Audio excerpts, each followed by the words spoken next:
The Resilient Farm and Homestead, an Innovative Permaculture and Whole Systems Design Approach, written by Ben Falk in 2013.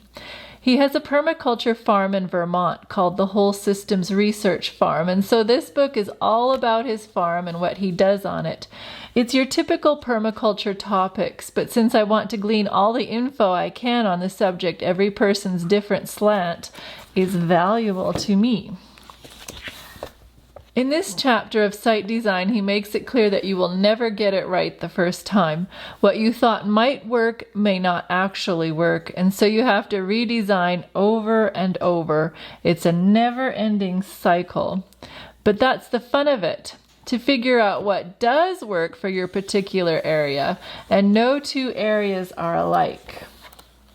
I took great comfort in the statement that simply because a piece of land is currently forested does not mean that such a forest is optimal for the health of the ecosystem or most productive for the human members of that ecosystem. This hits home for me because I just bought 4.5 acres of raw wooded land and did quite a bit of clear cutting on it to make it work for me, and was feeling guilty removing all those trees. So I like what he says, that permaculture can be thought of as applied disturbance ecology. That works for me.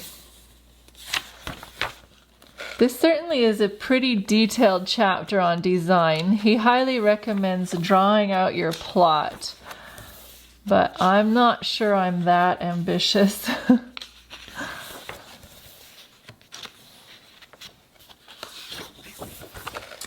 All right, Water and Earthworks is an important chapter. He gives the logic that fossil fuels are plentiful right now and much more cheaper than manpower, and when you excavate swales and ponds, etc., you are doing it for decades to come, so are bettering your land for a good cause. This gives logic for the benefit of creating swales. He goes into detail about swales. And this is their site. They have a beautiful setting, but it was all man-made. Fertility harvesting and cycling was eye-opening to say the least. He's the first person I've ever read to talk about the benefits of human urine, and Humanure, he calls it, for soil fertility. He says urine is near perfect source of nitrogen. I'm not sure I'm 100% sold on this, but at least it's good to know it isn't totally toxic like we've all been taught. But I'm not telling you to go pee on your plants, although he does. Not sure I'd like to eat someone else's vegetables they've peed on. Anyway, buy the book if you want to know more. He also talks about the benefits of cover cropping, and then talks about the benefits of different animals in the landscape. And a hint, his #1 animal of choice is ducks. He also talks a bit about shaping the land for maximum production. All right, food crops. This chapter is a long one, 54 pages worth, but that tells you it's an important topic. He gives basic knowledge about perennial gardens that most of us would know if we have any inkling of what permaculture is about.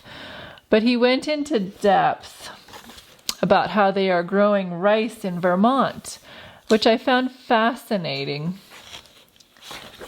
Another good topic he has is food processing and storage, spreading abundance across the entire year.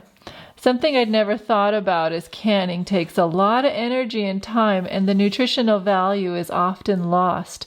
So there are better ways of storing foods that he goes into. Also, a final note of interest about this chapter is the importance of keeping a farm journal from year to year. And as he says, if you get a late or early start in your planting, it all seems to even out at the end of the year. Chapter 6 is a great read if you are going to build your own house. Lots of good stuff to think about, and that's exactly what I'm about to do, so I found value in this section. But those of you who already have a home, well, it will make you wish you could start over and design a resilient, environmental, productive, efficient home.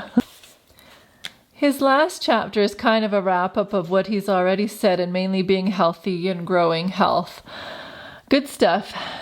Then he's got some appendices. Assessing resiliency aptitude test is kind of fun to take.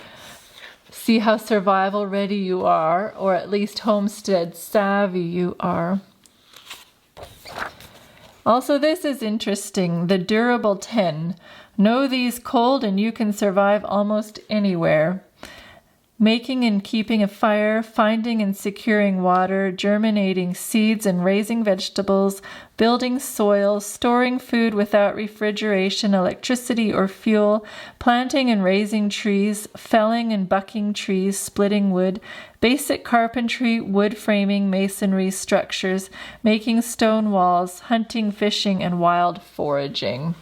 Lastly, I want to show you the author Ben Falk, who developed this whole systems design as a land-based response to biological and cultural extinction and the increasing separation between people and elemental things. Life as a designer, builder, ecologist, tree tender, and backcountry traveler continually informs Ben's integrative approach to developing landscapes and buildings. His home landscape and the whole systems design studio site in Vermont's Mad River Valley serve as a proving ground for the regenerative land developments featured in the projects of whole systems design. Ben has studied architecture and landscape architecture at the graduate level and holds a master's degree in land use planning and design.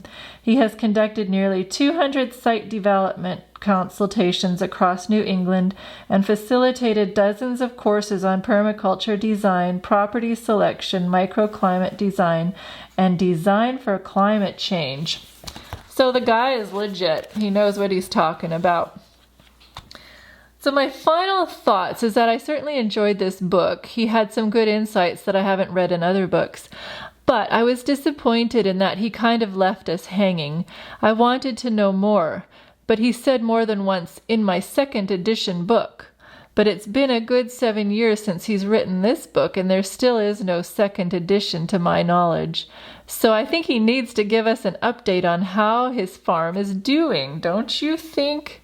Oh, and I only found one spelling mistake in the entire book.